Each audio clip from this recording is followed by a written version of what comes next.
আসলে আমাকে তো আসলে সাপোর্ট করার আপনারা ছাড়া ওরকম কেউ নাইও। কেমন আছেন আপনারা? আজকে জানেন এখানে কয়টা বাজে? এখানে 3:40 বাজে। আমরা ঘুম থেকে উঠছি 1টার সময়।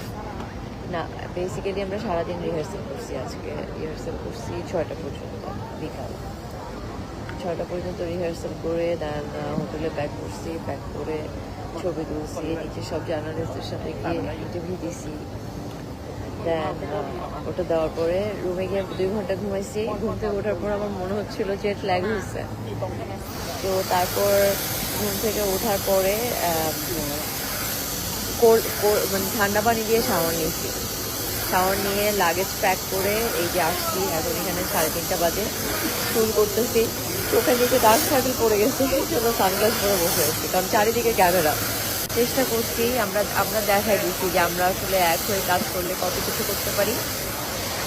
এবং ভোটের মাধ্যম দিয়ে যদি আমি 1 নাম্বার হতাম, তাহলে আমি ডিরেক্ট টপ 30-তে চলে যেতাম, পিপল চয়েসে। বাট ওটাতে যেহেতু যেতে পারিনি, অসুবিধা নেই। আমি আমার পারফরমেন্স দিচ্ছি, অনেক ভালো করে চেষ্টা করছি। I hope I will make top 30। আজকে রেজাল্ট জানতে পারবো।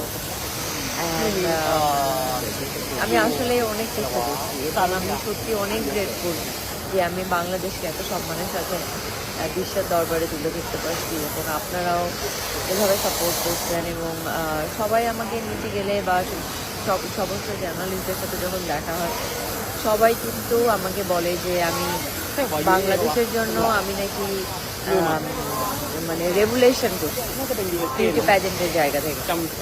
উইনার অবশ্যই হতে চাই, চেষ্টা কম করতেছি না, অনেক চেষ্টা করতেছি।